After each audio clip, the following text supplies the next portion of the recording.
coming in, and we're starting just about now. My name is Hepzibah, and I will be moderating the session. So thank you once again for joining and being a part of this program. I'd like to invite our country coordinator for a welcome address. I would come back to taking some of our responses. So please, let's continue to engage in the chat box as we make progress with the webinar. I'd also like us to engage in the chat box and share what are our expectations. I like to say, they say we should come, we have come. So I'd like us to know, I'd like to know our expectations. What are your expectations from today's webinar? What do you hope to achieve by attending the webinar? Our guests, our panelists are loaded and ready for us, but then what's your expectation so that we can judge and be sure that we are meeting expectations? So I'll hand over to our country coordinator to take the welcome address. Prof. Sir.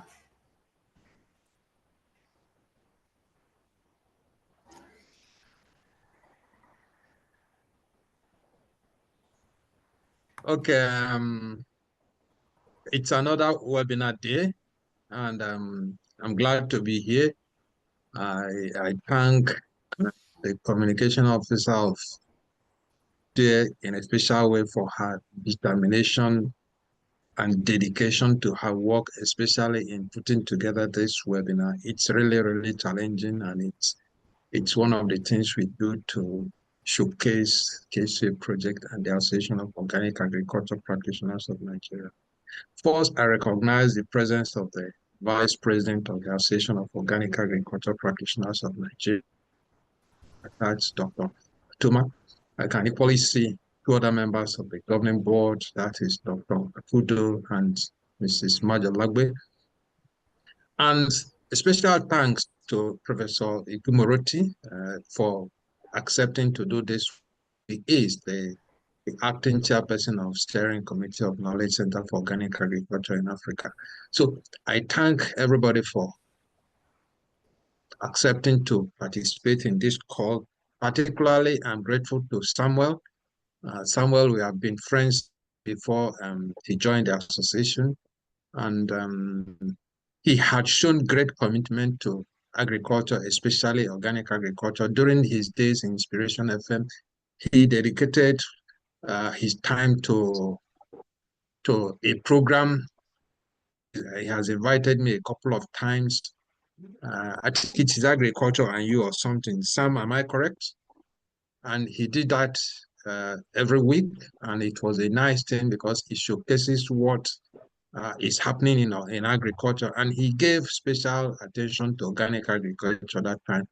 I equally welcome those that are in this call from outside Nigeria, not reducing the appreciation for those that are calling from Nigeria, because all of us are in this together and we'll continue to work to make our country better and see if we can produce not just food, but safe food. Now, this program is put together by KCA under the umbrella of the Association of Organic Agriculture Practitioners of Nigeria. The Association of Organic Agriculture Practitioners of Nigeria is the umbrella association for organic stakeholders in Nigeria, and membership is from producers, processors, advocates, media, everybody, consumers. Once you are interested in organic agriculture at every line, at every point within the value chain, you are qualified to be a member. Have different levels of members ranging from corporate members to regular members. So those that are from Nigeria, we encourage you to join us and carry this drive, because the drive is not just to save ourselves, but to save our country, and most importantly, future generation. Because part of the problem of destruction of the environment is, can we sustain it? Some people left this environment for us to exploit and take advantage and take care of ourselves and live healthy. So can we live a sustainable environment for the future generation? So that's it. That's the effort we are putting here. So I thank you for coming.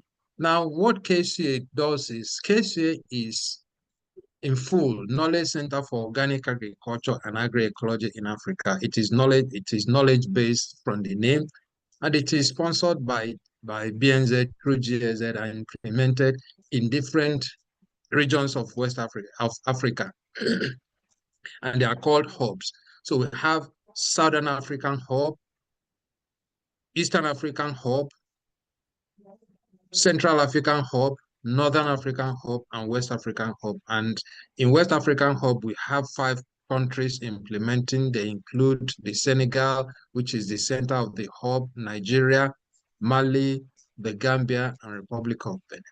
So, and what we do is to collect knowledge, prepare, process, validate it, process it, and present it to the people we have trained over the years. They are called master trainers, and these master trainers train the people called multipliers, and these multipliers will eventually touch those at the grassroots to transmit the message of organic agriculture, and most importantly, transmit knowledge we have collected to them and make them be able to use it.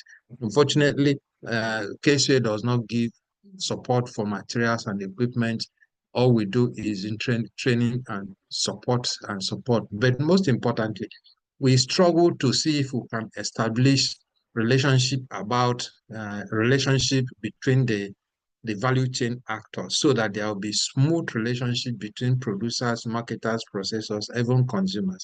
So at the end, we'll be able to support, because if we are supporting producers to increase their production, we'll be able to connect them to the market so that there will be increase in benefits along the value chain, and development of market and networking is important. So these are the things we do. So I welcome you to this particular webinar. It was a popular demand.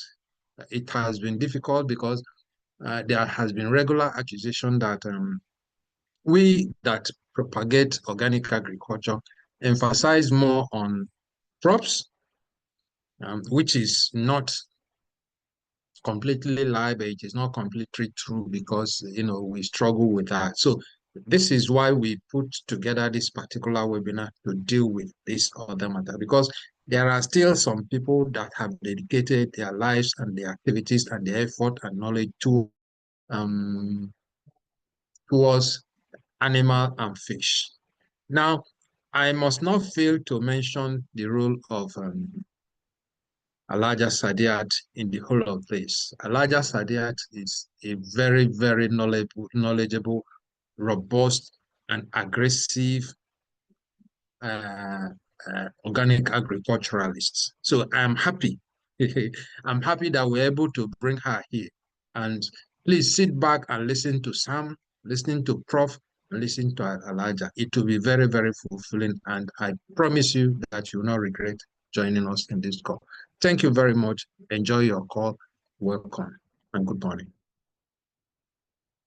Thank you very much for that, sir. So I'd like to invite Professor Olatunji for a short talk or awareness on what we call the multipliers platform. Prof, over to you, sir. Good morning, everyone. Sir. And good morning, Madam Exhiba. It's actually a very rewarding, it's going to be a very rewarding outfit today. On the Multipliers Network, this network belongs to the KCA initiative in Africa. And on this network, we have documents in forms of in different formats, in videos, in fact sheets, in data sheets that have been compiled all over and has been uploaded. However, we also want our multipliers to take advantage of this. They are there for our use. They are there for advocacy. They are there for us to practice on our farms. There are easy ways of farming in organic agriculture without compromising the standard and also making profit from it. They are also in formats that are gender sensitive, because in everything we do, we try as much as possible to ensure that we engage the gender preservation in our project. So some of them are gender sensitive. So when you go online, you will see. So how do you get there? You first and foremost click on www.kcoa-africa.org. When you get there, you'll be asked to register. And thank you, Elizabeth, for showing us this. That is it on the screen. So when you get there, you'll be required to register and log in. When you get there, there'll be different activities that KCOA has been doing, some ongoing, some futuristic, and some in the past.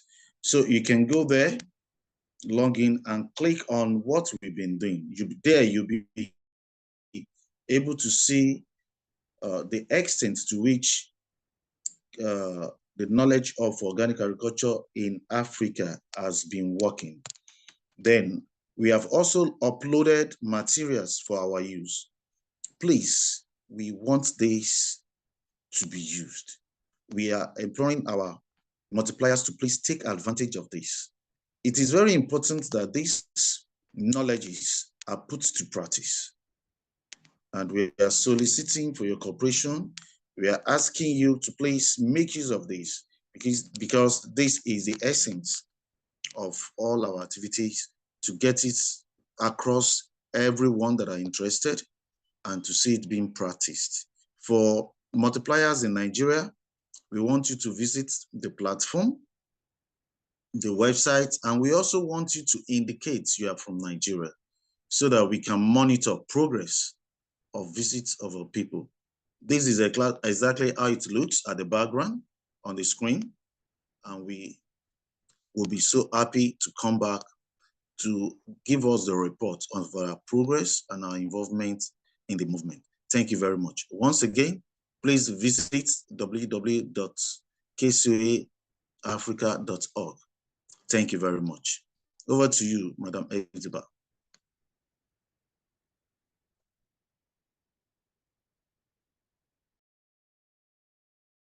All right, thank you so much for that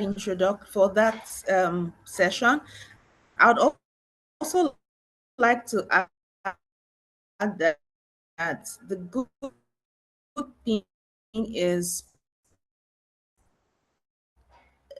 as being signing up on the platform, you can also write articles and make posts, and the site has been well optimized for Google search engine. You can also enjoy visibility for your name, for your brand, and all of that. Thank you so much. So we'll be going straight. I'd like to invite Miss panelists. They are all on the call already.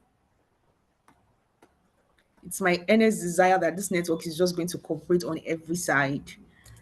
And are you on the call? Okay, I can't seem to get her on the call, so I'll just take it.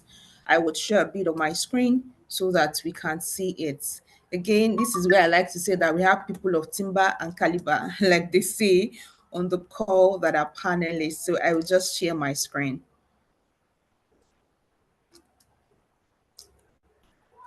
Okay, our first panelist is Professor Mabel Omowumi Pimoroti.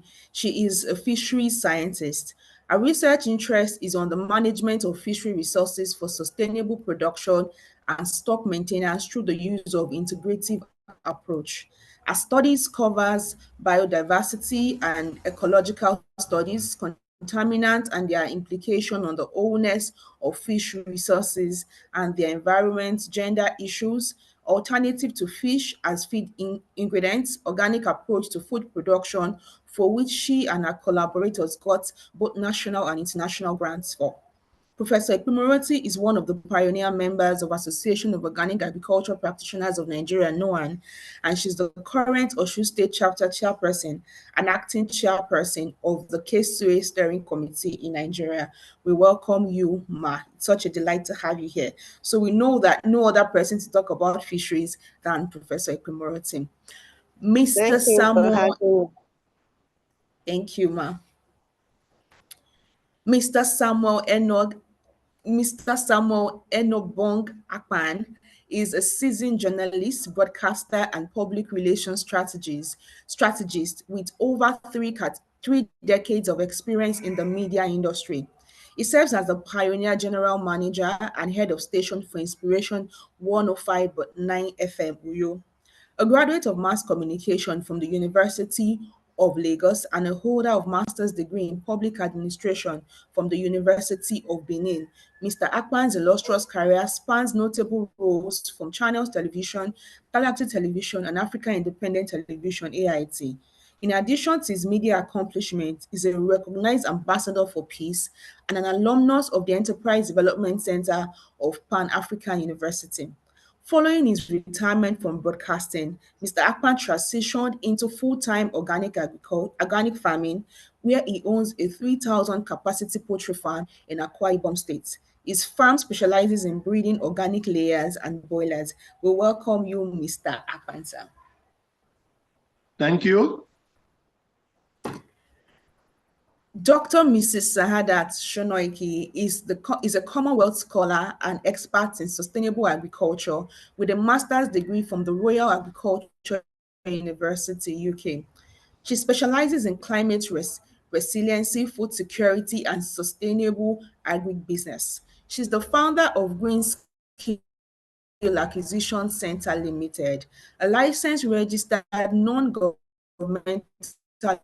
institution in Nigeria, established to bridge the gap between classrooms and agribusiness to lead sustainable agriculture in Nigeria and beyond, replicate the model center in African countries in partnership with governments, investors, and development partners. A World Bank guarantee and Mandela Washington Fellow, Mrs. Dr. Sahadat is also the chapter coordinator of the Association of Organic Agriculture Practitioners Association of Nigeria, Abuja, and runs an organic chicken shop. Her work spans national agricultural skills development and standards for poultry and fish farming, and she's committed to promoting sustainable development goals, particularly in responsible consumption and poverty reduction. Well, welcome you, Dr. Sahadat Shonaike. Thank you, Esiba. So you can already agree with me and testify that we have such an amazing lineup of speakers. I would like to ask that our panelists, thank you, turn on their cameras so that I can choose and we can also put a face to the voice and the name. So I'm trying to locate them so that on the call so that I can turn on or spotlight them.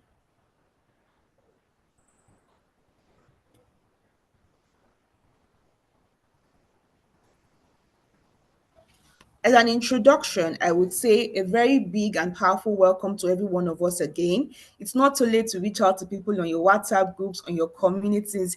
Invite them to be part of this insightful webinar and panel session on organic poultry and fish farming with focus on business, production, processing, and pest management. It is truly a honor to have you all here today as we explore the critical topics at the intersection of organic agriculture, food security, and the future of organic farming in Nigeria. As we gather to discuss organic poultry and fish farming, we will dive into the opportunities, the stories, the experiences of all our panelists. And we are very sure that this session, as it's bringing experts, it's also going to foster knowledge, answer our questions, and we will see, we would all learn and be a part of the session. So once again, I welcome us all to the session. Thank you, I will just Hepzibah. go straight now to the questions. So I would like to start with Professor Ekpimoroti. I need to locate you on the call.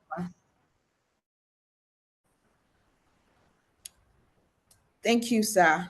I need to, Professor Ekpimoroti. Is your camera turned on, ma'am? Please let me see if I can locate you.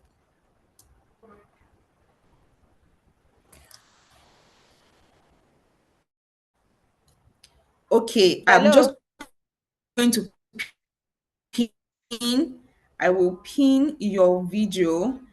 And now, okay, so hear you, ma'am. Okay. I didn't hear All you. right. Can Ma'am. you what you can you repeat yourself? Okay, Sorry. we can hear you very well and we can see you. Okay. Yes, we can hear and see you. So, Ma, to your Okay. question, I'll just take your question, right? So you can answer, Ma. In terms of resource management, in terms of resource use, environmental impact, and product quality, how does organic fish farming practices differ from conventional fish farming? And what's the most significant challenge of organic fish farmers? What's the most significant challenge that they face in terms of scalability? Yes, thank you very much, Madam Hefsiva. This question is very apt. There's a huge lot of difference between organic aquaculture and conventional aquaculture, which is same as fish farming. So please pardon me if you hear me saying aquaculture is basically the same. The principle at which fish farming operates, organic fish farming operates, says it all. While conventional is centered on making mainly, and with little or no concern for other social issues, social meaning health and other well-being matters. Organic aquaculture practices operate under the 4 principles of organic practices, all which when you put together is very interested or concerned not only with producing food, but the food achieving its purpose in the life of those taking it. The environment in which those using the food live. The other resources, which when put together, makes life worth living for the people who will eat the food or use the materials. So the principle of health, the health of the human, the health of soil, plants, and other resources in the environment are key in the production practice of organic farming. Sorry, you will have to bear with me. I have to stand up and move here and there to ensure that my network is cooperating. I've been having challenges with network. I've been moving up and down around where I am. So when you see me, I'm trying to ensure that the network is a bit stable. So I'm standing up. I'm standing up right now and trying to move a little to ensure you all know when you miss my voice somehow, maybe by signaling. Thank you very much for saying. The organic fish farming operates the principle of health, ensuring that the humans that we eat the food, eating the right food, that we maintain and sustain and even improve diets. Then the other resources in the environment are also healthy, not affect our activities negatively. It operates on the principle of ecology, ensuring that nature, as created by God, maintains, because there is balance that is expected of any environment, any ecosystem. I will not assume that we are all scientists. So pardon me when I do not use the terms the scientists we want. The environment is created in such a way that there should be balance between different components of the environment. So the activities or the process of farming in organic way, farming fish in organic way, ensures that whatever we do maintains the balance as created by God. So that where you should have a certain level of plants or other animals around, maintained. The water quality has its own balance that will sustain fish and also sustain other organisms that are aquatic. Those ones are also balanced. But this doesn't limit the quantity of produce that we generate. It only ensures that at the end of the day, the animal is well treated. The fish itself is also well treated as ordained by its creature. We also look at the principle of fairness. This is more of a social thing, but then it has to do with the psychology of both man and other creatures. Yes, in fish farming, in organic fish farming, we ensure that there is a balance. You are fair to all. You don't say because I'm interested in clarias, let the tilapias die, or let other useful organisms around disappear, or let the plants be completely eliminated, or you don't care what happens to the next neighbor, or what happens to crop farmers down the line. So fairness, there's fairness in our practice. We consider the environment, consider other humans around, consider other organisms that have been created to ensure a balance in the system where we live. We also practice fairness in terms of allocation of resources. You discover that even in conventional practice, is it we takes all? No, we know that middlemen profits. The farmer does the labor for the period cultivation. At the end of the day, his own gain, which is poorly estimated, so low compared to the person who the uptaker, who just bought it at farm gate and be moved 3 or 4 kilometers away from the farm gate, and then is making more than double gains over and above the person who has been laboring over for months. So in organic prices, there is fairness. Prices are fixed from one level to another, such that each group has its own fair share of whatever gains accrue.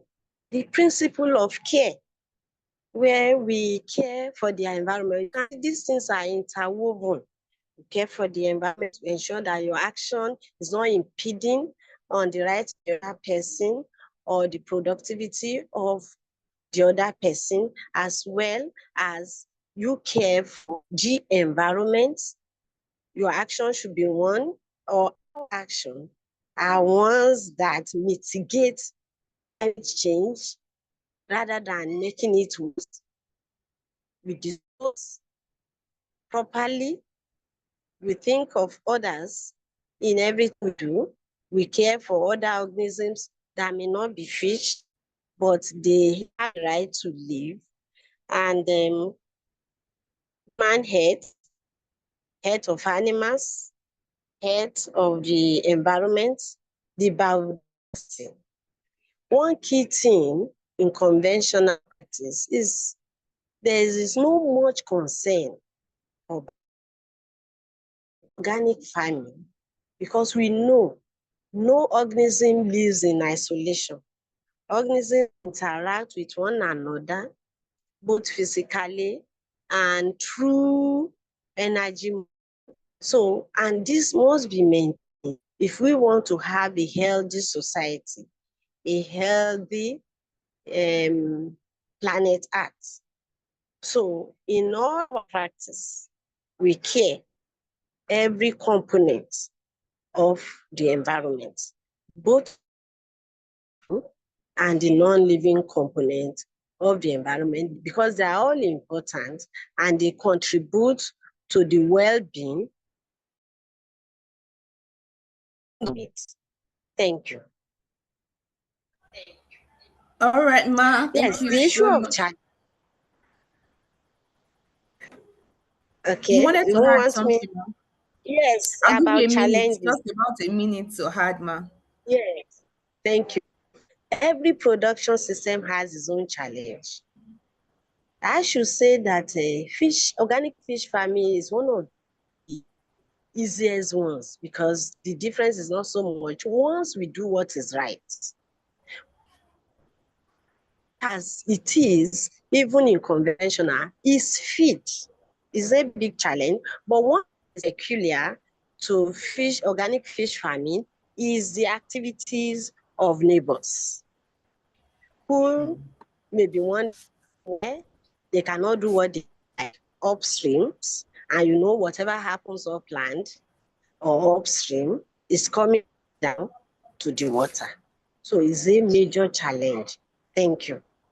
All right, Ma, thank you so much for that. I can see someone raising his hand, but I'll tell you that we'll take your questions after this panel session. So please, Mr. Ufon, I hope I'm right with that gender.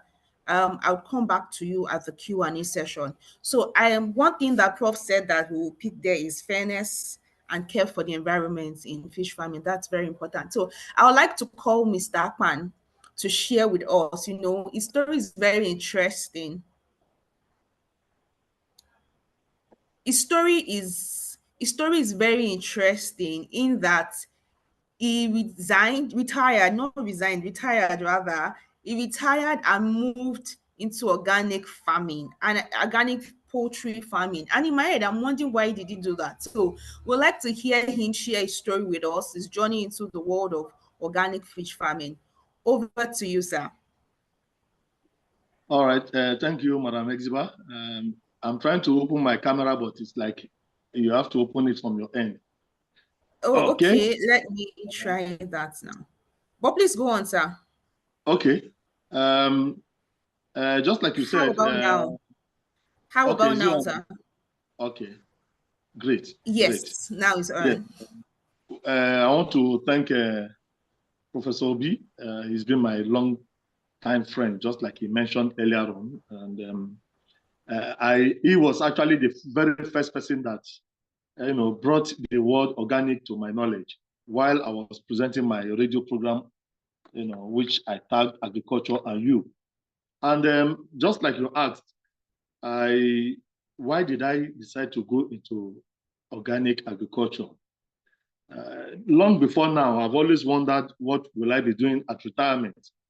I've of course worked in the media for well over 30 years, and I've done virtually everything. But one thing kept, appealing to me, especially when I started doing my radio program here in Uyo, called Agriculture and You.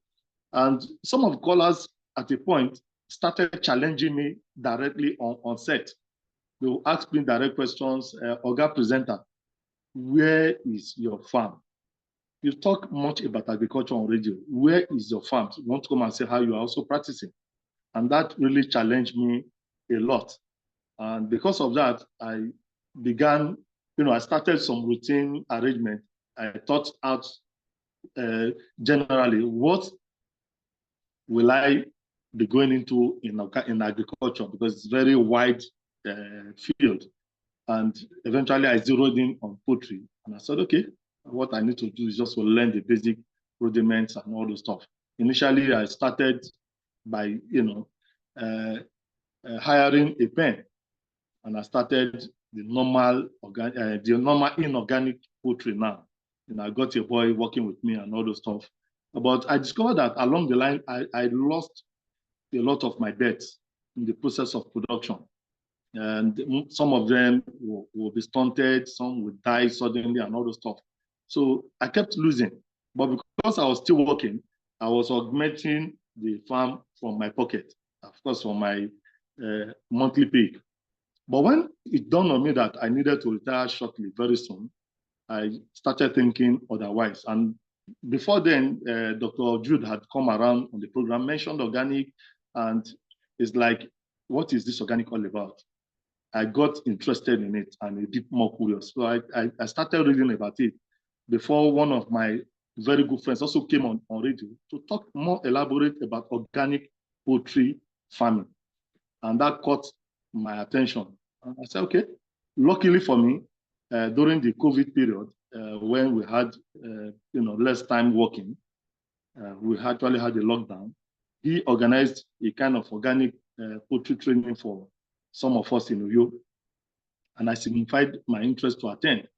And after the 13 weeks intensive training, which involved both practical and theoretical stuff, and we also did some, direct, what would I call it now, experimentation, because he bought a carton of broiler, and we started applying those drugs we formulated in the course of the training and by the end of 8 weeks, we saw how, good the broilers were looking, how, in fact, when we tasted because he gave us two each, when we tasted the meat, it was fantastic. And that's when I resolved that whether I like it or not, organic is the way forward.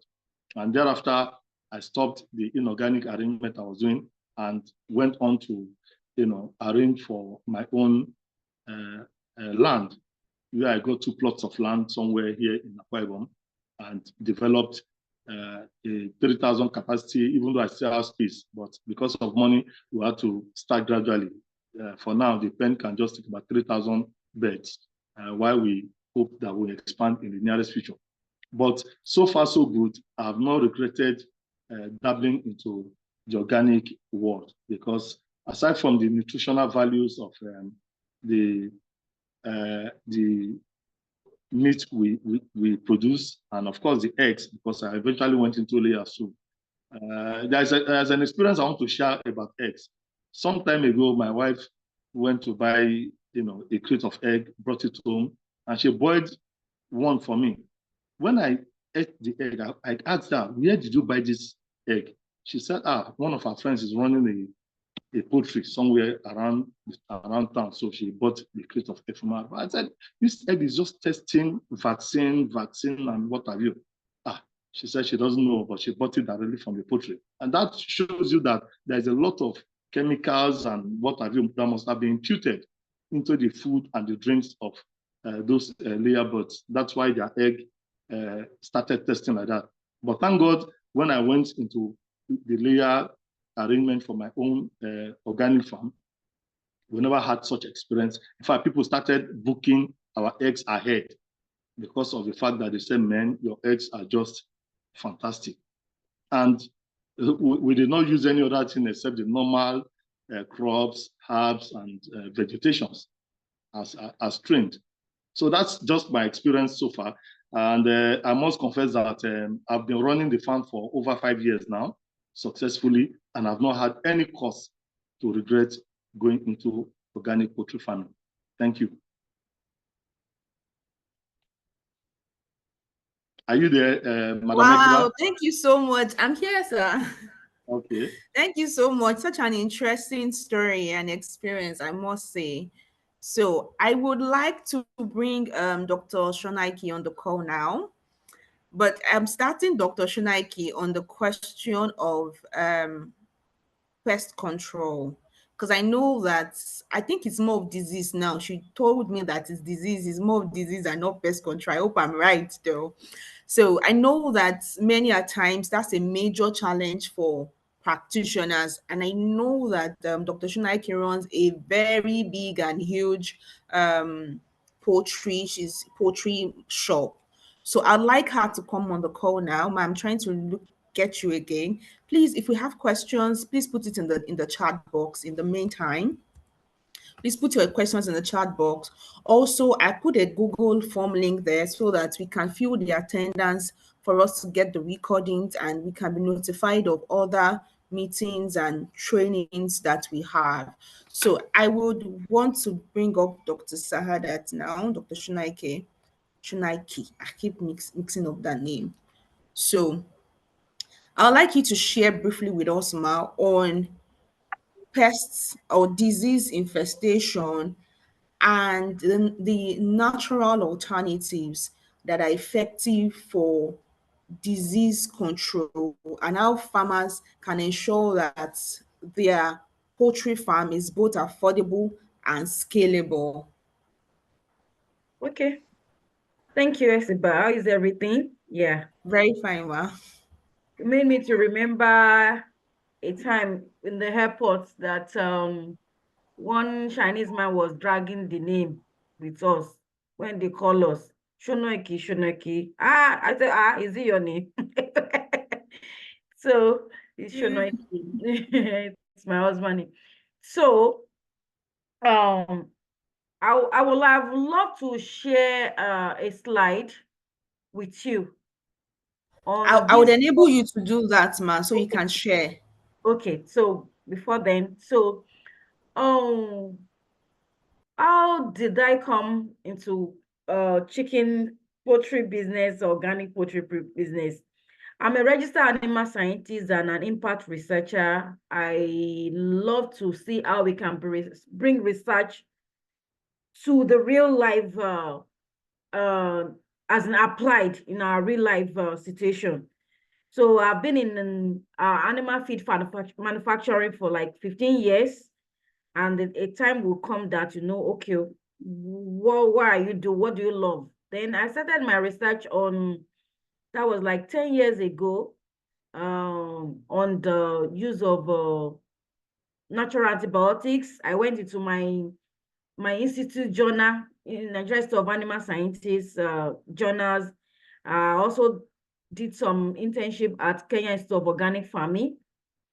And it's very, very alarming when, very, very inspiring when I saw a lot of apps I was able to use in the feed. I have a feed me, locust beans, sesame seed, a lot of things to incorporate into the feed before to give the chicken. So I've done chicken for like, I did chicken for like 2 years, broilers, local chicken and everything. But I said, wow, before we can grow industry, it has to be a value chain development. You cannot take all the classes of chicken together at once. Is either you are focusing on broiler, local chicken, or layers, or breeding. It's a whole lot of value chain. They have their niche. So I decided that, how do we develop this aspect? So I tried to say, okay, let me be at the processing and the marketing niche. So I started working with a lot of farmers, the backyard poultry farmer, a cluster of them in Jigawa. I bring in their chicken to my farm area, process them, repackage. And now it's been a very good journey since 5 years that we have a lot of farmers that we deal with, and we always tell them this is how you should do it because I've practicalized it and I'm a researcher. So on aspects of managing diseases, it's like the concept of organic as in fairness and sustainability. You need to look at your environment. What do you have that you can incorporate into your system for you to be able to scalable? Because each class of animal, like poultry are like layers, they have their own kind of poultry, their own kind of diseases. For broiler, they have their own kind of diseases. For local chicken, they have their own kind of diseases. I would like to tell you that at NVRI VOM, the chicken, the vaccine developed for local chicken is different from the one that broiler uses because they have done the work to know that which one will work for them. So when you are going into poultry production, you need to identify where you want to focus on. Is it layers? Are you doing breeding in layers? Is it broiler?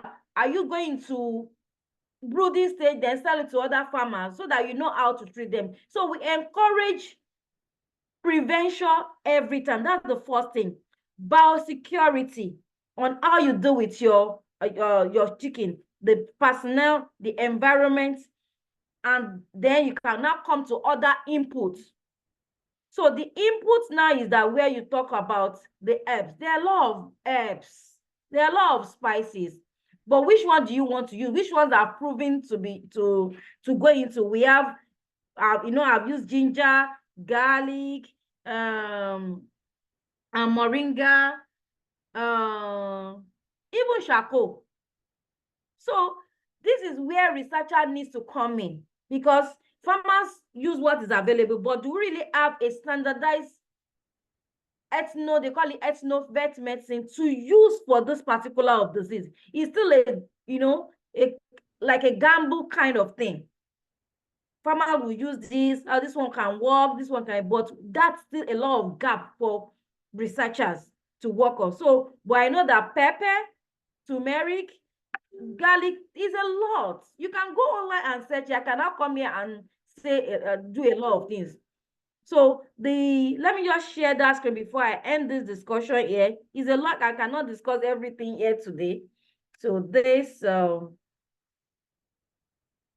when you talk about, you can see can you see the slide? Yes, ma'am. So you can see, where do we come from? Where do all this chicken come from? When God created us, he gave us what we are going to eat, and he gave us local chicken. From there, researcher comes and start developing into different breeds. So we have the extensive system, which is the one that free range. We have the semi-system, we have the intensive system. So these things have been manipulated to broiler. So it now depends on which one do you want to focus on.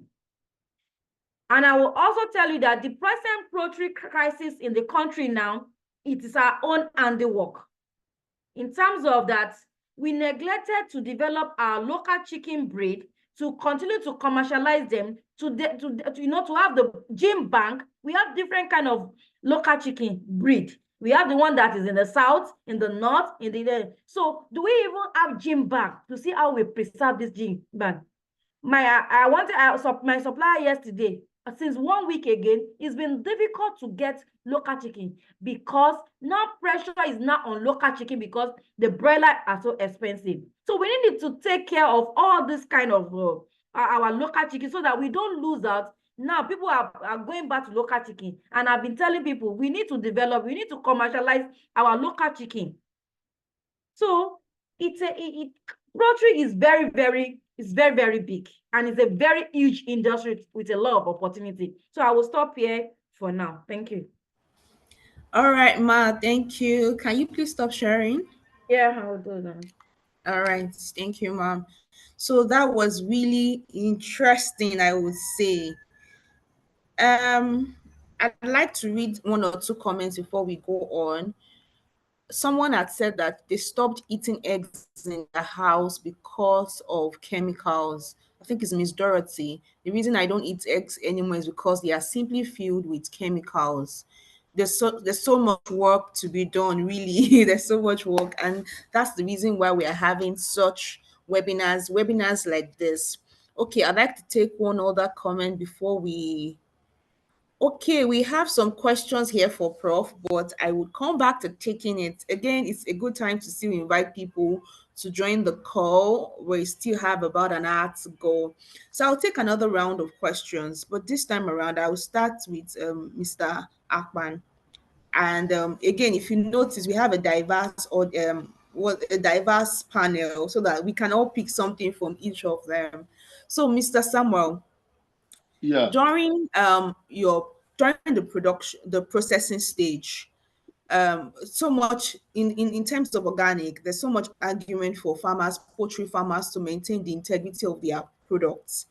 So would like you to share, what specific challenges have you encountered in preserving the nutritional quality and shelf life, and how do you comply with organic standards with each of your processing steps? Okay, thank you. Probably I should start with the challenges.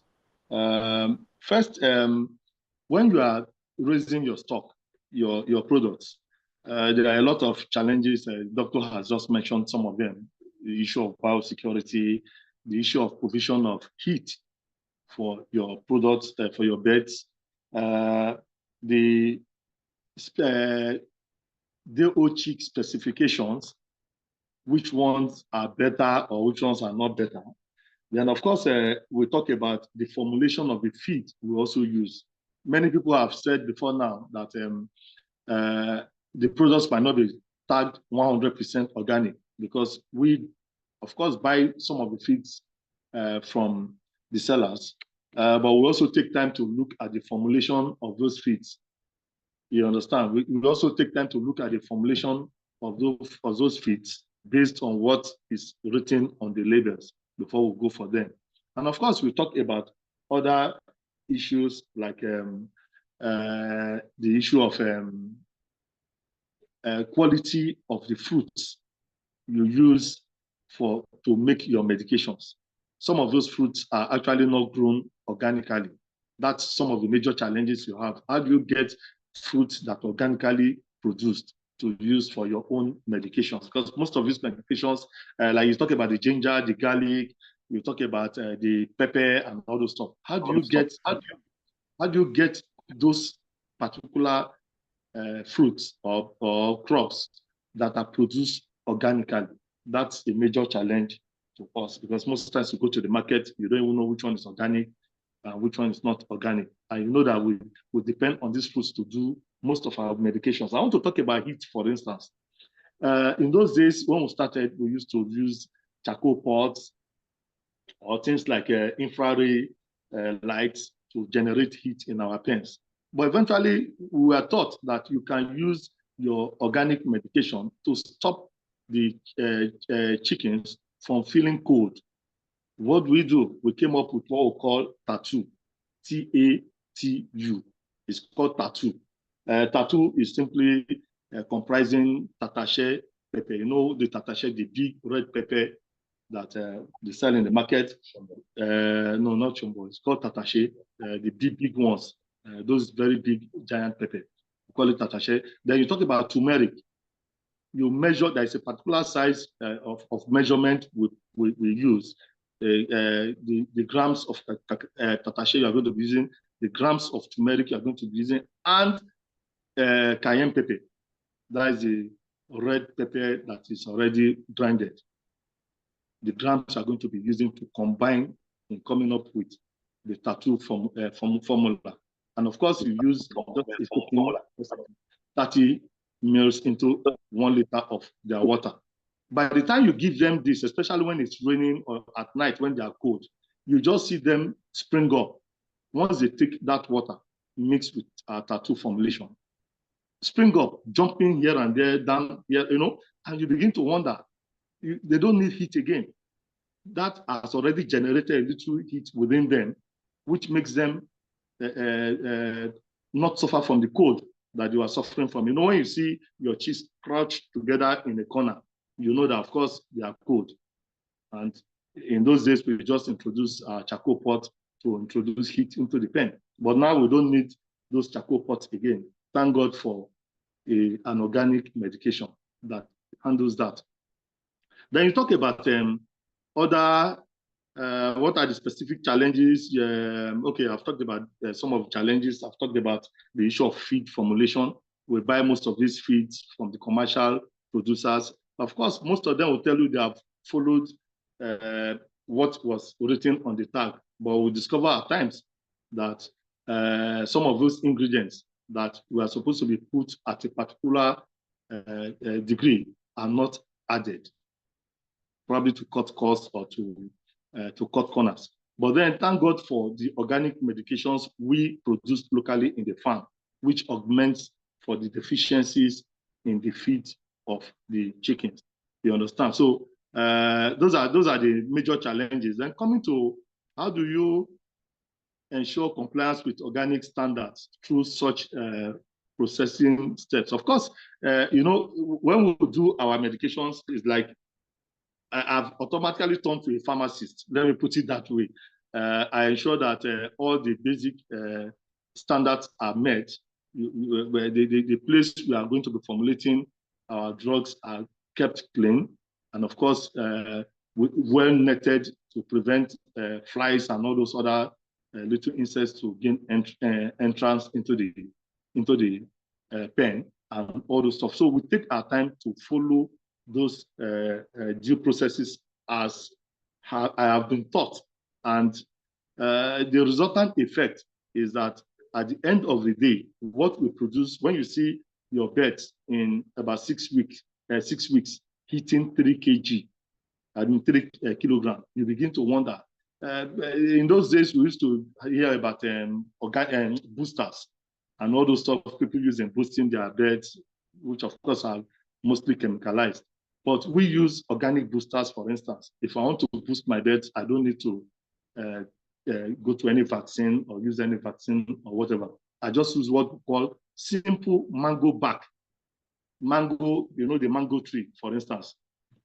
The bark of the mango tree is a super tonic to boost your chicken production. What we'll do is just cut the peel of the bark of the mango tree, wash them, and soak in a certain degree of hot water. You understand? For about 48 hours. By the time you finish fermenting them for 48 hours, of course, following the normal hygienic procedure, cover them with breathable mesh and keep in the dark cool room where there'll be no pests or whatever to affect them. By the time you finish producing that mango bark, for instance, and you introduce them just 30 ml into the 1 liter of their drinking water, you cannot beat what you see at the end of the day. When you compare those that are rearing inorganic chicken, for instance, the age, I'm talking about at 6 weeks by attaining like 3 kg. You can imagine in those days when we are doing the other type of production, at 6 weeks we are still battling to attain 1 kg, at times 1.2 kg. So the difference is so clear that going organic has been a way of life which has been very, very profitable to me as an organic farmer. That's the much I can say. I don't know whether I've answered all your questions or do you need to? Yes, sir, you have. But I'd like you to share the formula again. The Tate formula. Can you share that again, just in a minute? Which one of them now? The Tate, the one of Tatashe. Okay, the tattoo. Okay, you called it tattoo. Okay, tattoo. Tattoo. All right, please share it. It's called tattoo. Tattoo, we just use tattoo to, stop the cold that affects our chickens in the pen. You know, tattoo is just derived from simple tatashe. Tatashe is the big red pepper they sell in the market. Then turmeric, you know, the normal turmeric seeds. And of course, cayenne pepper, which must have been blended. The dry red cayenne pepper, which must have been blended, you know, to smooth taste, so to say. By the time we mix, we don't ferment tattoo. We just put, for instance, if I'm doing a 1 liter medication for tattoo, I'll just select some grams of turmeric, some grams of tatashe, and some grams of the cayenne pepper, and mix them together. Of course, the tatashe must have been blended. The turmeric must also have been blended so that all of them can mix together. We mix the blended tatashe, the blended turmeric, and of course, the blended cayenne pepper together, and they give you your tattoo. And by the time you are introducing just 30 ml into 30 ml is just the normal small 30 ml. You just use the normal syringe and get your 30 ml out of it and inject into their 1 liter of water, of drinkable water, clean drinkable water. You see the magic that it works. You don't, at that point in time, need to be introducing artificial heat into your pen. I don't use charcoal. I don't use all those gas brooding machines and or what is it called, infrared bulbs to generate heat in my pen. Again, I just give them, and these are natural things that they consume, and it stops them from catching cold. Thank you. All right. Thank you very much, sir. That was really detailed. All right. Thank you, sir. So I would like to go to Professor Epimoroti. Prof. Ma, um, I'd like to go to Prof. I can already see a question in the chat box. So I will take that question and merge it to my next question. But I'd like to see her on the call. Okay, we still have more questions on tattoo. Prof. Ma, is Prof still on the call?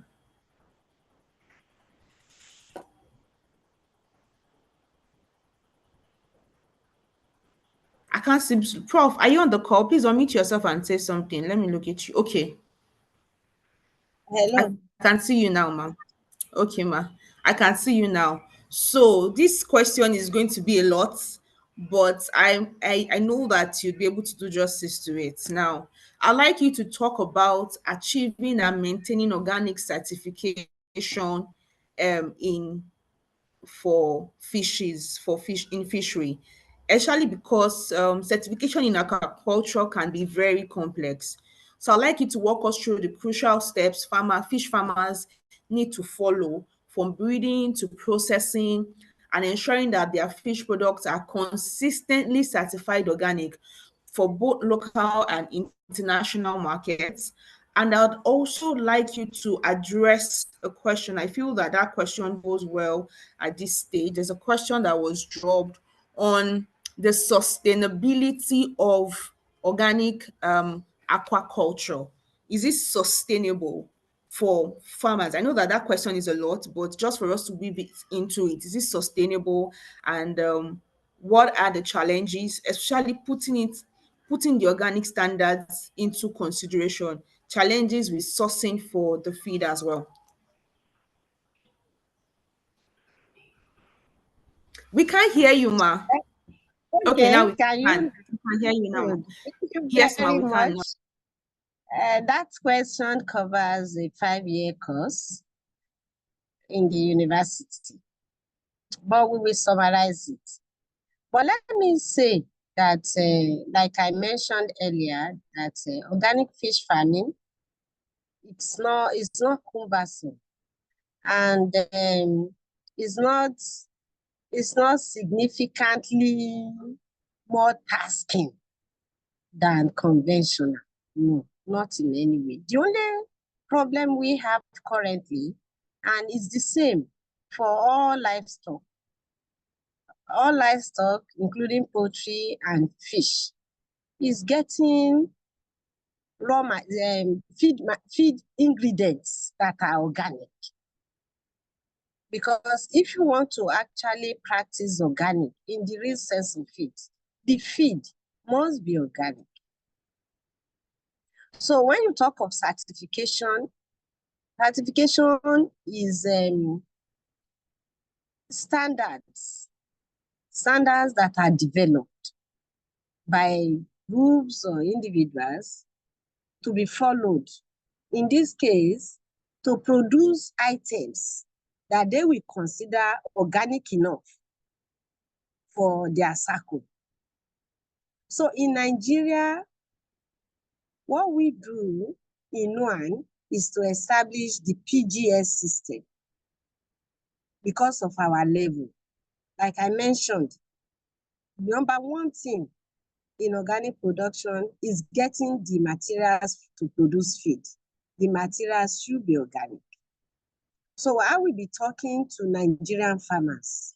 And so I will be talking PGS standard in my recommendation. But whoever now wants to patronize international markets, we need to identify which market and then identify with international certification agencies and follow their conditions, their standards. Why we like to dwell on our own standard, which is okay for now for our people. And at intervals, the standard is scaled up as we go on in the journey. Initially, it was much loose, But now it's a little more strict because we are having more resources for our organic activities. So in organic fish farming, like any other fish farming practice, I hope you are hearing me. You know, I told you of the challenge, but I think I have a more stable network now. We can hear you, ma. We can hear you is to select your site appropriately. So I will not go into how we select site generally for fish farming. That is basic. In addition to that, to select a site for organic fish farming, you must ensure that upland that is around you on the terrestrial environment, the activities are activities that comply with the standard you want to operate. They must comply. Not that there's a mechanic about 2 meters away and you are here, your farm, your fish pond is here. No. So you will look at all those things and ensure that you select a site that preferably surrounded by organic farmers, organic crop farmers.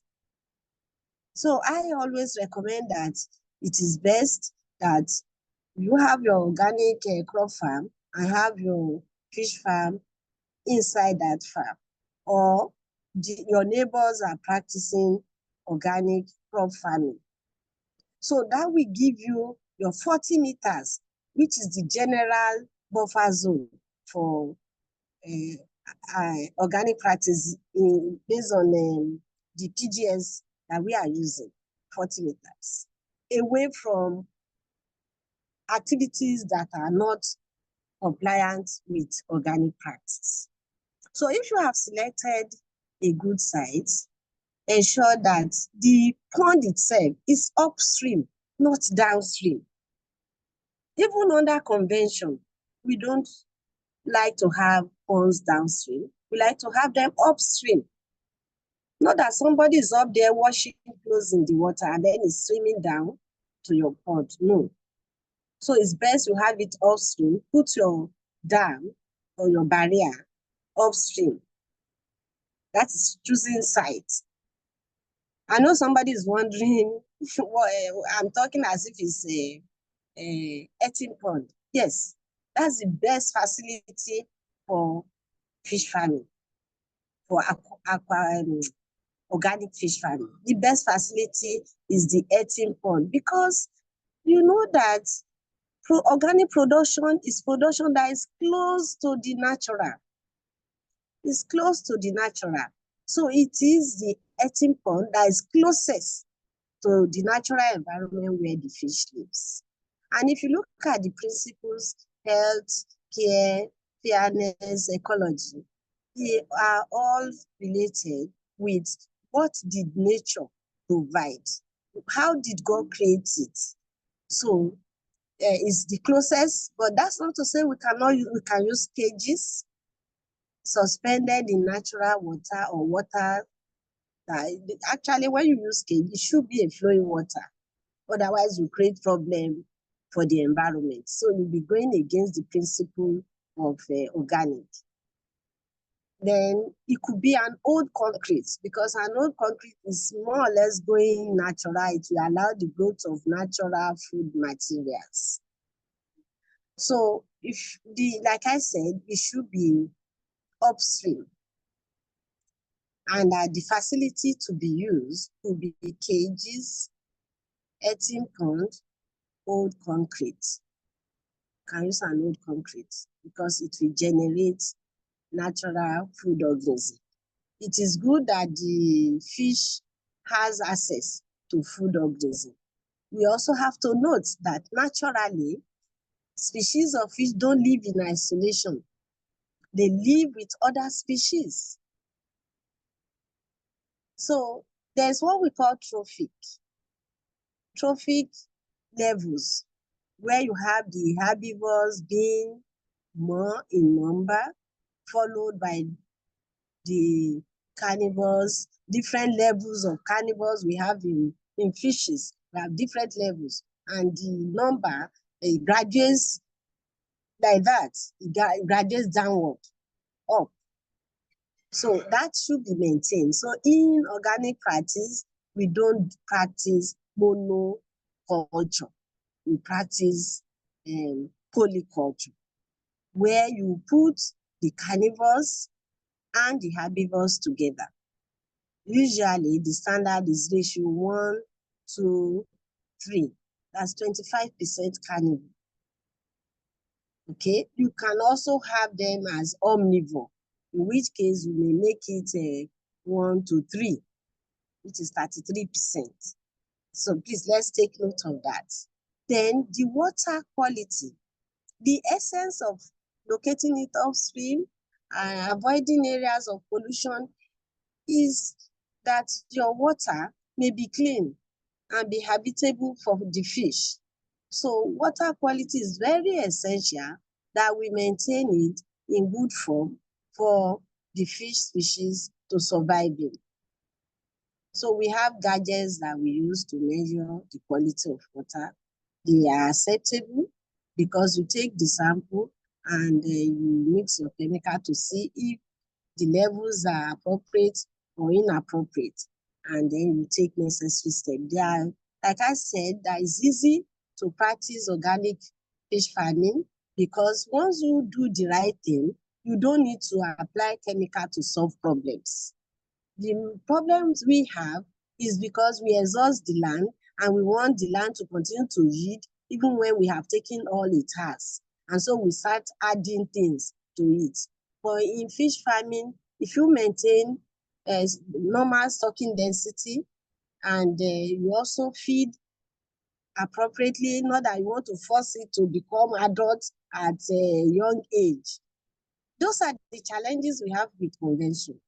But in organic, you allow the fish to grow normally, not slow growth. Slow growth is not synonymous with organic practice.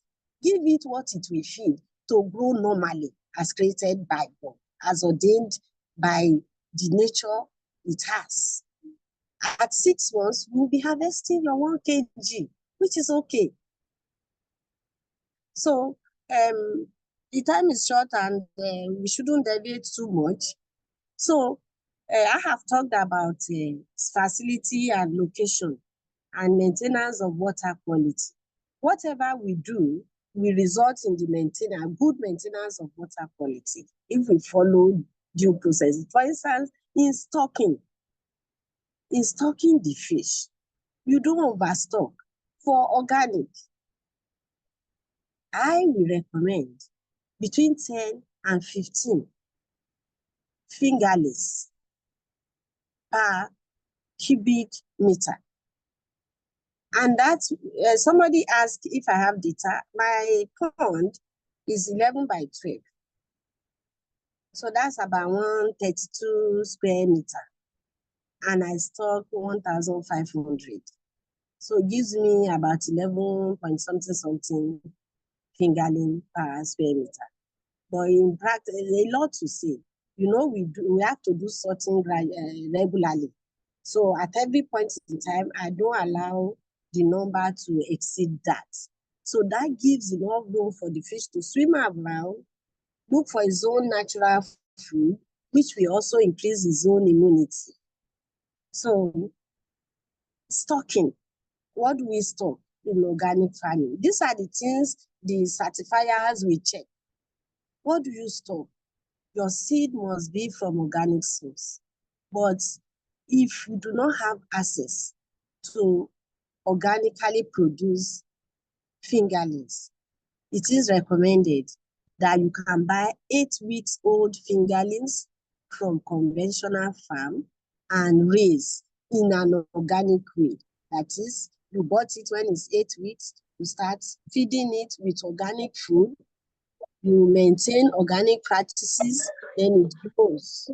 And from there, you don't have.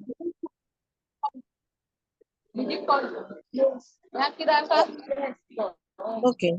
From there, you now have those ones will be considered organic, but you will indicate how you started.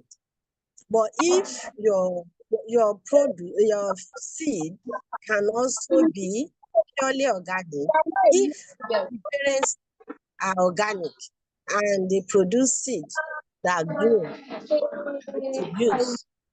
So that's that. If you otherwise you could get livestock that are conventional, but when they produce their offspring, the seed that you grow, they are organic. But the blue stock you take, even though you start feeding it with organic item, it's not organic. But what it produces is organic. So that's the stock you will start with. Then the feed, like I said, one of the challenges is getting feed that are purely organic. So, but it is allowed under our own system that if you have 60% component as organic, it is regarded as organic. That is 40% may be conventional, but 60% is organic. In organic fish farming, you can use manure, but note that the manure should be cured once. You can generate your own compost. You can take poultry manure from organic farm or from naturally raised birds. You allow them to cure. Why we will not just say you can use conventional poultry manure from conventional farm is where they use a lot of antibiotics and chemicals, the manure itself is also contaminated with excess of this. Some of these antibiotics are tolerated in poultry farming at very minute levels. Anybody that goes beyond that, if you take droppings from them, the dropping may compromise your farm, because when certifiers come, they will check all these things and they have ways of knowing, even without carrying out tests. But in most cases, they also carry out tests to see what you have used. We have a list of items that are not allowed in organic practice. So any bird or livestock that uses any of such, you cannot use their manure to fertilize your crop. Okay, ma. You want me to summarize? So let me say All right, that. ma. Thank you so much. I know you already said it before. Thank you very In much. fact, I'm ready.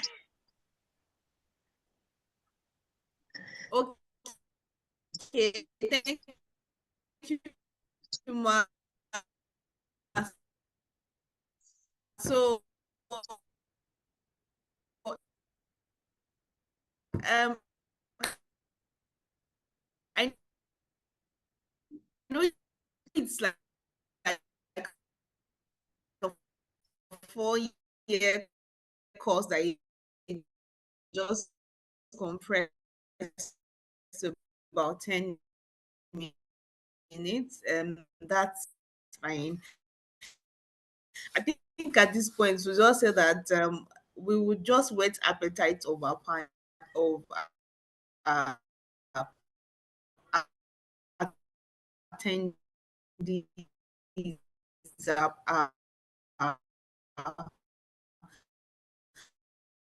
our participants, so that the one thing about organic agriculture is you need knowledge, as much knowledge as you can, as much knowledge as you can get. The more knowledge that you for our own session. I hope we're still getting value from the webinars. Please put in the chat box if you're getting value, if you're getting value, so that, and give our panelists more ginger. So I'll call Dr. Shunai. Now, I know that already answered the question on do something on that. So I'd like you to touch this next question. And okay, so I'm using another.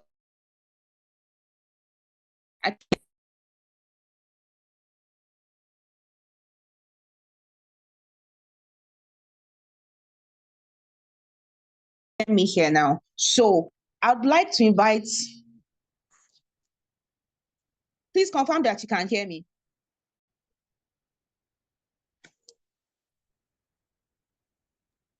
It is Confirm breaking. that you can hear me. Confirm that you can. It is breaking.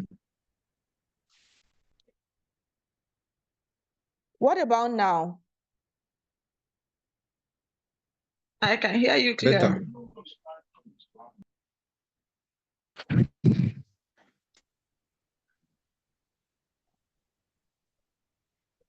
Go on. It's Can you better hear now. me now?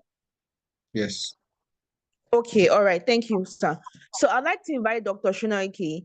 I'd like you to talk a bit more just go back and share a little bit more on pest control. I know you already talked about disease management, but I mean disease management. Go back a little more and talk about just a little more on disease management. And then I would like you to talk about cost-effective ways that small farmers can use in poultry farming. Okay. And let me see, maybe I know the question about the poultry disease. I think a lot have been said about the poultry disease from Mr. Samuel as a practical farmer and also from Professor. The issue of poultry disease cannot be really dealt with in this class. It's a lot because each disease has a way you treat them. We have an array of diseases and that are specific to each class of disease of the poultry. Layers, broiler, they have their own specific diseases. For example, if we are talking about broiler, and even in their line of when they want to say the medication you are going to use, it starts from the day old to first day, second day, third day, fourth day. There was a manual I developed for Prop McCarthy on a project that I developed a medication routine for broiler and for layers. So if I can get hold on that manual, I can share the routine with you. Then you can share it with the participants. Because at the stage, for example, for coccidiosis, it happens in broiler in like 2 weeks old. You have to start preventing from 2 weeks old. So the kind of medication you are going to put together, like bitter leaf, work very well. The habanero pepper, the Kenyan pepper, the ginger, the garlic. Those ones work well on coccidiosis. So you start preventing before the thing really occurs. So that's one for the broiler. And in terms of multivitamin, what I've been proving that is very good for their multivitamin, I know about what we call effective microorganisms, the EM, is from enzyme lactobacillus that it's already made that you can extend. So molasses, so you can ferment different kind of fruits together, cucumber, pawpaw, watermelon, carrots, array of fruits fermented, and you can even put eggshell. So ferment for a while, then add the molasses. They can serve as multivitamin for the animals. So I always tell people about prevention so that don't let it happen. But when it's happened, I remember there was a time I did I did some chicken. You know, I love the processing and the marketing aspect. So I tried to contract this chicken for a farmer. But when I went to check the farmer, the chicken were not doing well. All their feathers were down. And I said, okay, I'm ready to bring the chickens back to my farm, like 100 of them. And I prepare what we call shots. ginger, garlic. And the kind of ginger you use is the Kaduna one that has very active ingredients. Ginger, turmeric, then I use apple cider vinegar and pepper. And I put a little of aloe vera and bitter leaf. I blended it together in a very concentrated way. Then start carrying the chicken one by one, and I put the shots inside a syringe. And I started giving them on a daily basis, morning and night. Within 3 days, if you see the difference of the chicken, in 5%, is it the chicken? I said, yeah, because the farmer do not put the passion, do not know how to treat this thing. And the chicken, so none of them died. And it turned out to be a very good chicken, and we sold off. So it's not something we can deal with in this thing. It's a lot. Aloe vera is very, very good as a very good growth promoter for your chicken. Aloe vera, it's a very, very good. So have it if you want to go into organic farming. It's very thing that you have. So if you are going to organic, you need to plant a lot of things around your area so that you reduce that cost. And when we talk about low cost management ways, should I start from the housing? And this housing, it also depends on the kind of chicken you want to rear. You look at your available environment. What are the cheapest means that you can devise to be able to make your farm sustainable? So in terms of housing system, if you are using layers, there's what we call runs. And you are in an environment that you don't want to spend a lot in building. I usually advise farmers that don't spend too much on capital building. You need to have money for the working capital.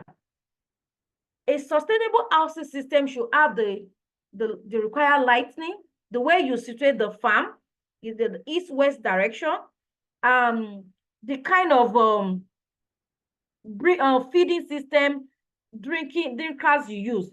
There are ways that people are now using different kind of feeding system now. You can get the UC way, and it can be automated. Even though you are not there, the chicken will still have access to chicken. So look at sustainable feeding system. They are all over online, using piping, using the paint bucket to do feeding system. And when we are talking on commercial level, there are ways you can do it also.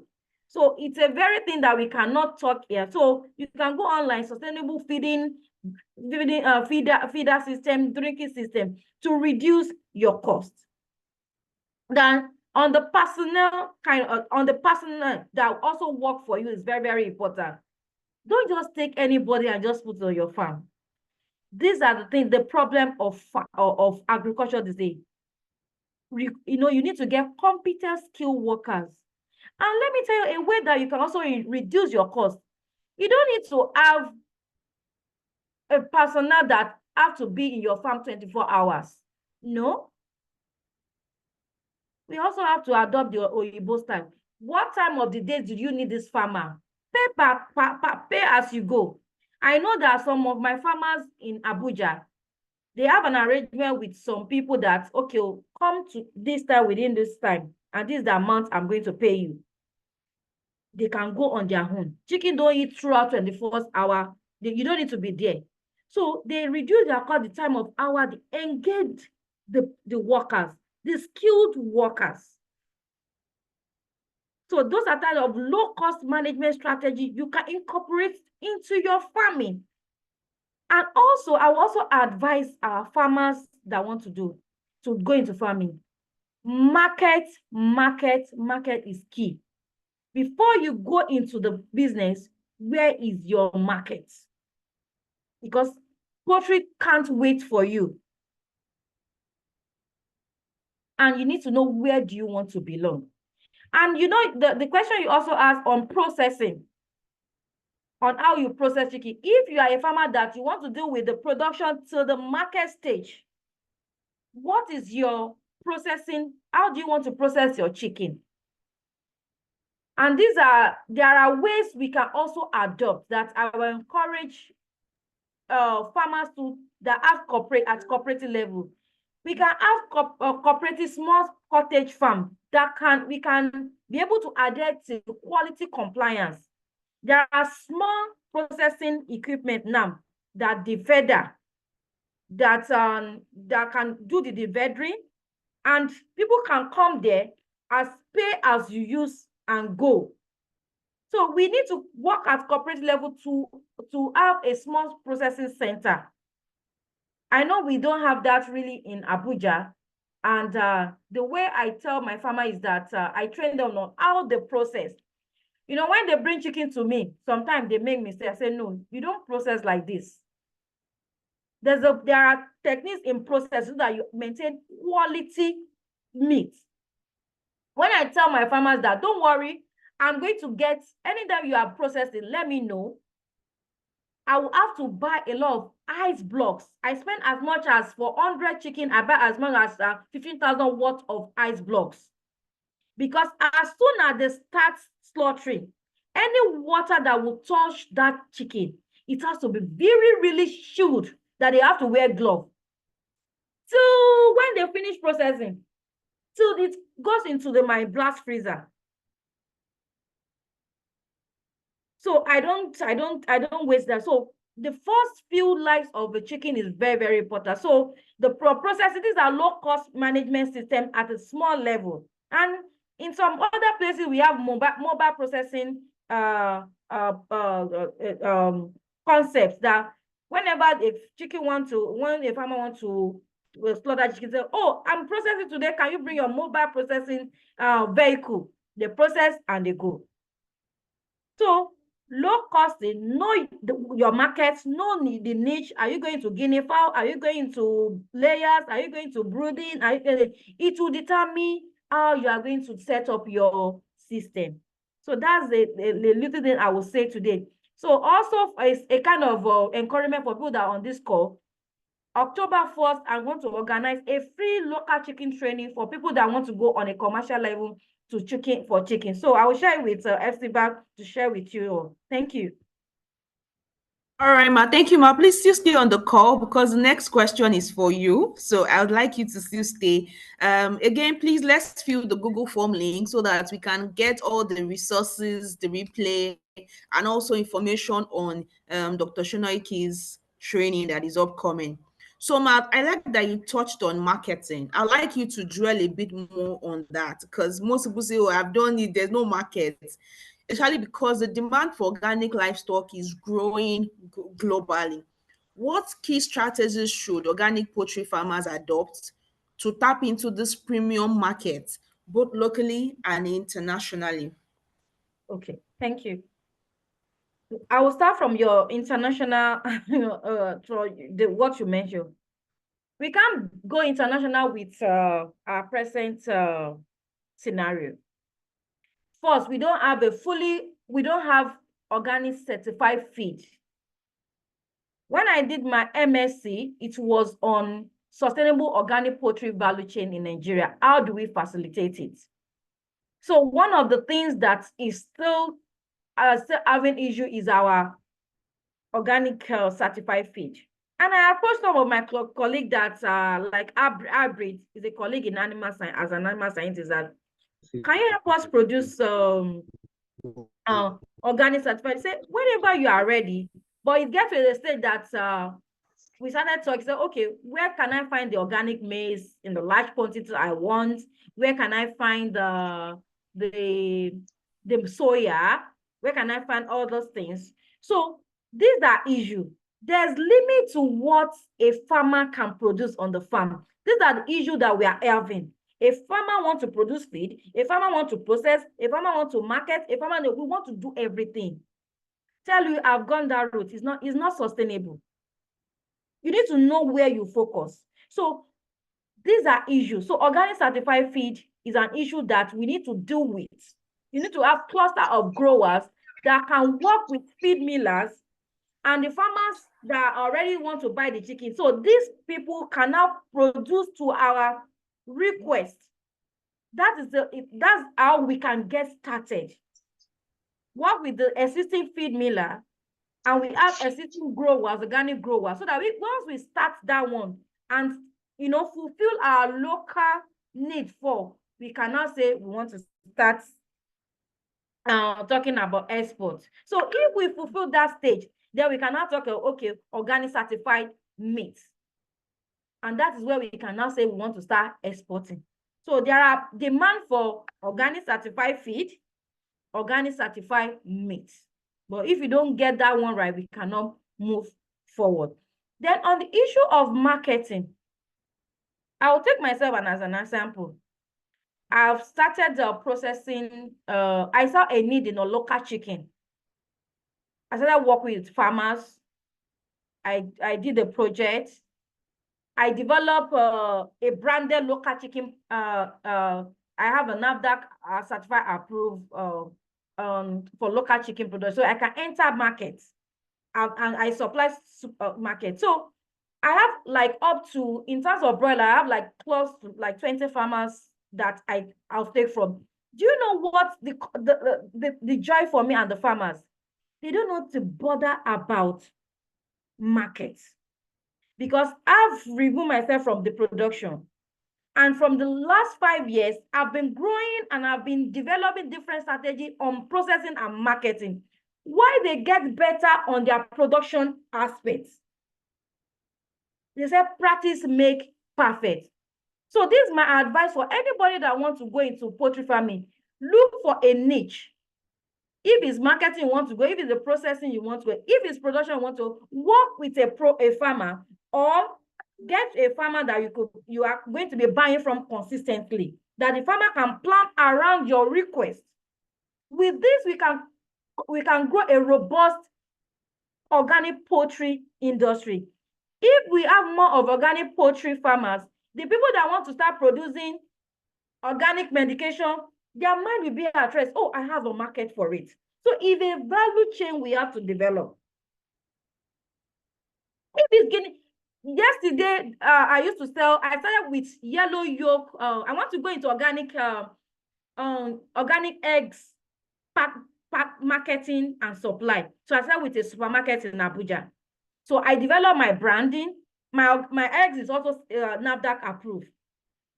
I work with a farmer that I know that at least they let no antibiotics used, at least for like 6 weeks. I ensure that, because I cannot say organic eggs now. No, let me even test the market.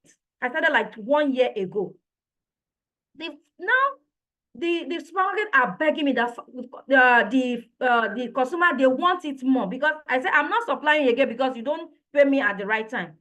Now I started cracking my bed. Where can I find organic egg layers in this Abuja? Because this is a need. People want to even pay for the premium price. But because of the poultry crisis, I can't find farmers that can really supply. So there are needs, let me tell you, for this market. So it's where you focus on that you will see. But if you are just here, you will not see a lot of opportunities, because you just see that, oh, you just be complaining. So I focused on my processing and marketing, and I stayed on it. So that's my advice for people that want to start, or people that are already in poultry farming. Thank you. All right, Ma, thank you so much, Ma. I like that you also mentioned this again, because I know you had mentioned before that it's important to identify where you want to belong in the value chain. So you cannot be everywhere. It's good that we start to have our specialty. I'd like to take Mr. Akpan.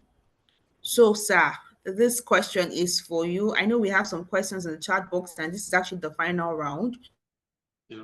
So I'd like you to share. Surprisingly, this question is also on marketing. So I'd like you to share with us how you promote your organic poultry business. What are some of the successful marketing strategies that you have used to gain consumer trust, increase sales, particularly where it seems like consumers are very unfair when it comes to pricing or paying for premium or organic products? Please share your experience with us, sir. Okay, I love what Dr. Saidat said earlier on, talking about having a niche in the organic value chain poultry production. You understand? You want to go into marketing, you want to do processing or production. Incidentally, in Akwa Ibom, where I operate from, we don't have that kind of sophisticated market, so to say. As a producer, I do my processing, and of course, I do my marketing. That is the difference, because Uyo has not developed up to that level Abuja is, or Lagos is, or even Port Harcourt. So here locally, we try to do virtually everything, and that's why it also has put me in a comparative advantage, because if you talk about marketing now, I'll tell you much about how we market our products. Talk about production, of course, we'll give you all the production processes. And of course, talk about processing.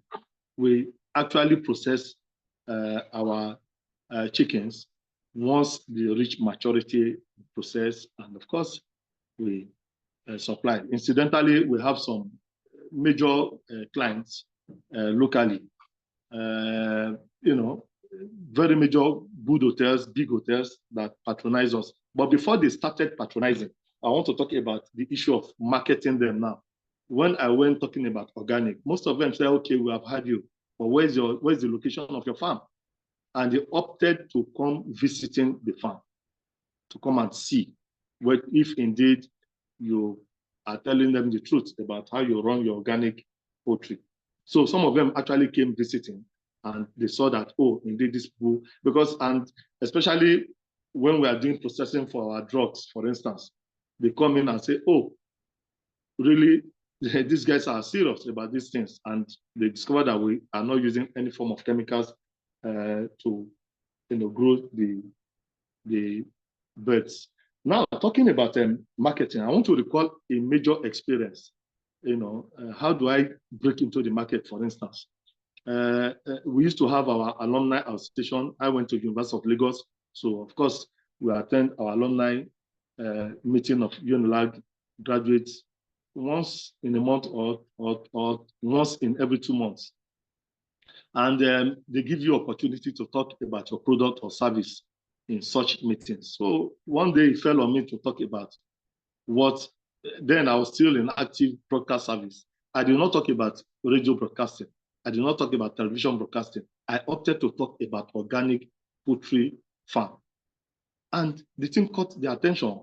How did I catch their attention? I told them that most of them fall ill, for instance, as a result of what they consume on a daily basis. You understand? You eat all manner of things. You don't even know how those things were produced, especially coming to meat and eggs, for instance. And I shared my own experience of how I've eaten an egg that was, smelling of vaccine and all those stuff. It was then they started opening up one after the other. One even told us in the meeting that the wife prepared a particular chicken meal for him. After eating the chicken, he started throwing up and had a very unsettled health challenge because of it. And I said that is exactly the problem, because you don't even know how these other products are being produced, what chemicals they have added. I know the bad thing about using chemicals for your chicken. By the time you finish, they reach maturity. Whether you like it or not, those chemicals don't vamoose completely. They hide in the bone marrows, for instance, in the bone marrows of the chicken. And many of us like chewing, that chicken bone and all those stuff. And you end up eating some chemicals that you are not prepared to eat. So when I told them the story of the organic poultry that I run, and how I run the poultry, how I use normal crops and vegetations and what have you to produce medications, they got interested. And that's how, before I left that meeting that day, virtually everybody collected my number and started placing orders for those chicken. That's one about marketing. You need to talk, and that's what I keep on saying, that we need to advocate the more. For instance, in Uyo, there is no particular place you can say, oh, when I get here, I will get organic products, for instance. there's a lot of advocacy that needs to be done so that people will know that organic products are just the way forward. That's on one part. Then I want to talk about the other areas of marketing. Of course, some people will tell you want to see your certification that indeed your product is organic. And that brings me to the issue of certification. It's been pretty difficult, scaling through, maybe because I'm in Aquaculture, which is not to even getting certified from NAFDA, that's the National Agency for Food and Drug Administration and Control. It's pretty difficult locally here, you understand? But I know that if I was operating somewhere in Abuja or Lagos, it probably would have been far, far easier and cheaper to do that. But getting even the operatives here, you get to the office at times, you virtually see nobody to attend to you and all those stuff. So there's a lot of challenge getting people to know that, yes, indeed, this is an organic product, for instance, especially the processed one. You must have a stamped, what is it called, sticker on your product that, yes, indeed, this product has undergone the due process and all those stuff. And that should come from NAFDAC, really, so that people trust what they are eating. But getting them to even issue the certification is the major challenge. And of course, we also need to begin to talk about, I've heard about certification of our organic products from the association. The association needs to do a little bit more to push further so that some of us, they can come and see what we are doing locally. And of course, if we pass the processes, we can get certified. Then talking about, I've seen a couple of questions, but maybe I should just leave those questions for now. Maybe when I'm called upon to answer them, then I should be tackling those questions one after the other. But the truth is that we are open to training. We train a couple of people that request to be trained. And that's why I said you can take your time to visit the farm. If you are in this axis of the country, for instance, come to the farm and you see us how we do our daily production for our organic poultry production. Thank you. Thank you very much, sir. I'd like to invite Prof again, Prof Ma, and I would like and labeling, particularly with respect to it playing a crucial role in distinguishing organic products, organic fish products now. Then how can fish farmers leverage organic certification to build brand trust, command higher prices, and access niche markets, both locally?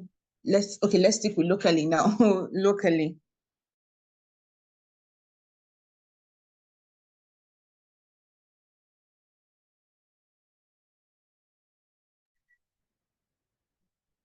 Thank you very much. If I get you clearly, you ask about certification, labeling, and how it can enhance certification. and how it can enhance what? Can you take the question again? And how we can enhance marketability, actually build trust and also enhance marketability. Okay. Thank you. Well, maybe I will refer, because somebody asked the question, I was saying the question has not been answered. And I think I put a summary on the chat box. Let me quickly attend to that, but I hope I get what the person is after. The estimate is that fish fingerling will take 1 kilogram of feed to attain 1 kilogram of weight. We may not get it straight like that for all individuals in a group, but on the average, that is the expectation, which is still okay. And if you feed 1 kilogram per fish and you stock, we expect that at harvest, we make at least 65%. You make 65% harvest. at that 1 kilo on the average. So meaning that if you stock 100 and you expect 100 kilogram, you could get at least 65 kilogram. And the price now is 2,500 in my village where my school is. So you can do the calculation. You will be making roughly about 25% gain, which is okay from a pond of 11 by 12 meters like ours. And coming back to labeling and how it builds trust, it has been mentioned by the poultry farmers that the quality of what comes out when you practice organic cannot be compared.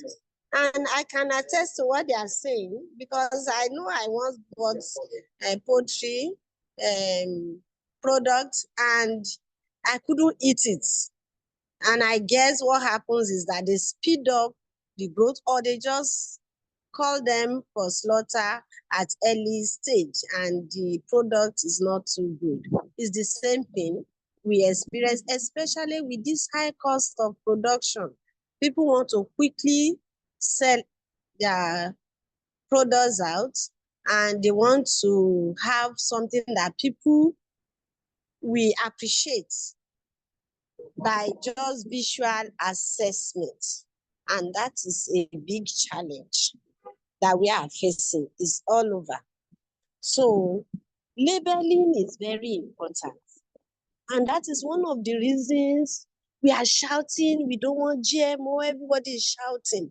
If it were in a society where they will label, nobody, we won't shout too much because individuals know what they want. People who are eating, they know what they want to eat. And so when they get there, they identify and buy what they want. So it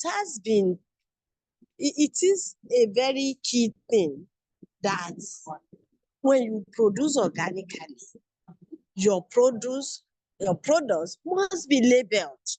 And you cannot go there and just put label, say Wumi organic, Wumi conventional, and then people will come and start buying. There are standards, and people know that standards must be assessed.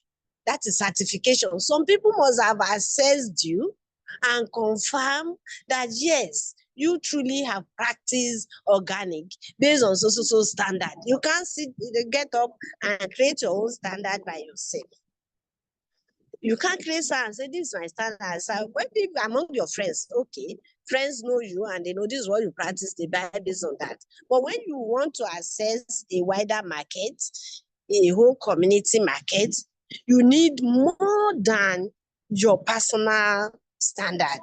You need the standard of an organization. And that is why the PGS is floated. And it is acceptable in Nigeria because it's well recognized by the federal government of Nigeria. It is recommended.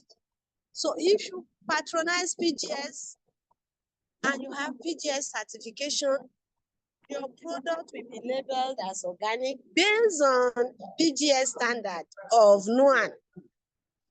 And people know it and it will attract customers to you. And whatever price you put, you remember also that one of our principles is fairness, appropriate pricing. So they will know you have put appropriate price. Not that you want to exploit them. And so they will patronize you. They will patronize you beyond your locality. And we also have network where, excuse me, once we know you are producing and you carry the certification label of non-PGS, your product is advertised on one platform, and that one is more like a global thing. More like a global thing in our own sense of it. It's all over Nigeria, they know you are producing it. But for instance, I know Dr. Shonaik, and I know what she produces. And somebody had called me to discuss her and tell me she's been patronizing her. So that's how it goes. So getting the label put in the tag, will broadcast you, advertise your product, and attract more customers to you. I don't know if there's any aspect of your question, Hepsi, that I didn't pick. If there are, please remind me. All right, I think you've done justice to it. And I would like to say that we'll have to bring our webinar to a close in a few minutes, because usually we like to stick with 2 hours, and we're already 2 hours in already. I'd agree that it's been a very insightful webinar. So thank you all for being a part of the conversation. I will share the links to contact of our panelists if they permit, so that if we have further questions, or you probably want a one-on-one training, you can as well reach out to them, and they can provide trainings for you. Of course, you know that if you are going outside of this webinar, you'll be paying them, right? But at least thankfully, we know that Dr. Shunaik is giving us something that is supposed to be paid for. She's giving us free, so we'll be able to benefit from that. I want to say a very big thank you. I also noticed that most questions have been answered in the comment section in the chat. So I would want us to go back to that. So I want to say a very big thank you to all our panelists. From Professor Ekpemoroti, thank you so much, Ma, particularly because you're at an event and you're sacrificing to still take out time from the event to be a blessing, to be a part of this. Thank you so much, Ma. So Dr. Shonaiki, I keep mixing the pronunciation, but I'm sure that I'm fine now. Thank you so much, Ma. And then Mr. Akwan, thank you so much. The insights have been interesting. So I'd like to invite our country coordinator for his wrap up, but I'll just do a quick summary of some of the things that have been said. Again, please fill the Google form link so that please, FC, I want to say you can go ahead and let them have my contact.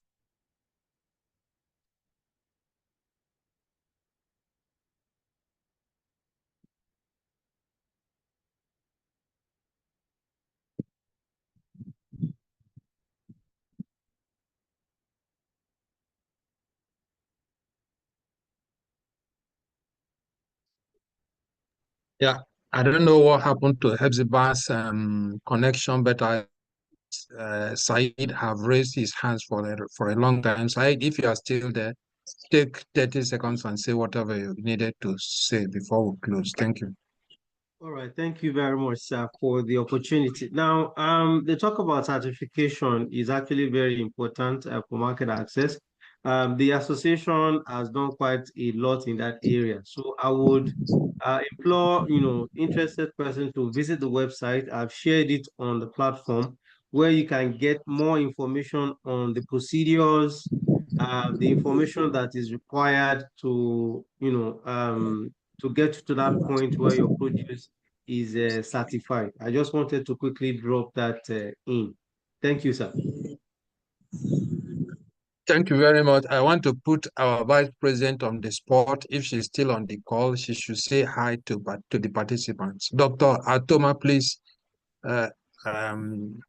open your video and say something to the people on the call. Thank you very much. God bless all of us. Thank you, President. I enjoyed the whole session. And thank you, Mama, Prof, the God organic bless fish farmer. Thank you, Ma. Yes, Ma. Yes, Ma. God bless all of us. Thank you. Amen. Yes. Okay, thank you very much, the Vice President, Dr. Atoma. And I'm particularly very grateful to Professor Ekpemoroti. Many of us will not know, to even speak with her is almost impossible because she's always extremely busy, but she gave us this opportunity to listen to her. We can see that from what my experience, you can always get experts in crop production, not many of them in poultry, and less in fisheries. So she's a special person for us in this matter, and to talk about it in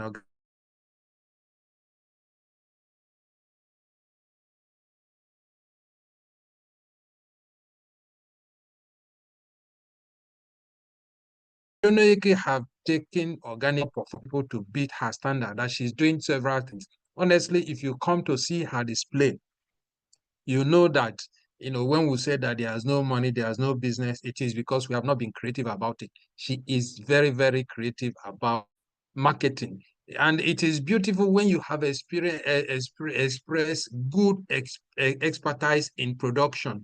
So when you go to marketing, it is better because you'll be able to support those that are producing, because marketing is good when you have materials to market. But if you don't have things to market, it is challenging. And she's already doing a lot in standard in FCT. I thank you very much. And these are locations where certification is even thriving. We are struggling with certification in Osun State, and Professor Ikumoroti has been helpful. The same with Dr. Shonoike in FCT. Somewhere we are friends, so I have taken, rather than coming privately to me, you are reporting me publicly that I have not considered you. It's fine. I will know what to do to make sure that we look at your production system to confirm if it fits into the required standard for certification. Let us talk about it. So I'm grateful to everybody. I talk again about the Association of Organic Agriculture Practitioners of Nigeria. And I'm still sure that many of them are not members. So as you use the link that has been shared, you can get to the Association of Organic Agriculture Practitioners platform and you register as a member. Our contacts are on our platform. You can easily reach us, because the starting point in organic agriculture is to become a member, because it is difficult to practice organic agriculture as an individual. It is a group thing. So when you join the group, it becomes easy. People are asking for products for people are asking different questions here. We have platform for members that once you are in the member, all the people you see that has spoken here, they are on that platform. And when we talk about adulterated materials, both in animal and plants, what we do is that we circulate original materials amongst our members. So you don't go out to buy GM, but when we are amongst us, it will be easy for you to get original materials to start with, in as much as it may not be free, because all these are business. Thank you very much for joining this call, and we'll try as much as possible to do it again in the month of October, because it is a monthly webinar. I'm not sure if that of October will work, because October is fully loaded, but let us pray that October will work. And Hepzibah, the communication officer, have shared this link, and most times we concentrate on the request by participants. What are they more interested in? Because it is not necessarily serving our needs, but if you gather people like this, who serve their need by trying to know areas they are interested in and trying to get the most appropriate people to do it. Thank you very much, and we are grateful that you joined us, and we are looking forward to having you in our October webinar. Have a great end of the month. Thank you. Thank you, Prof. Thank you, Doc. Thank you so much, sir. Thank you, everyone.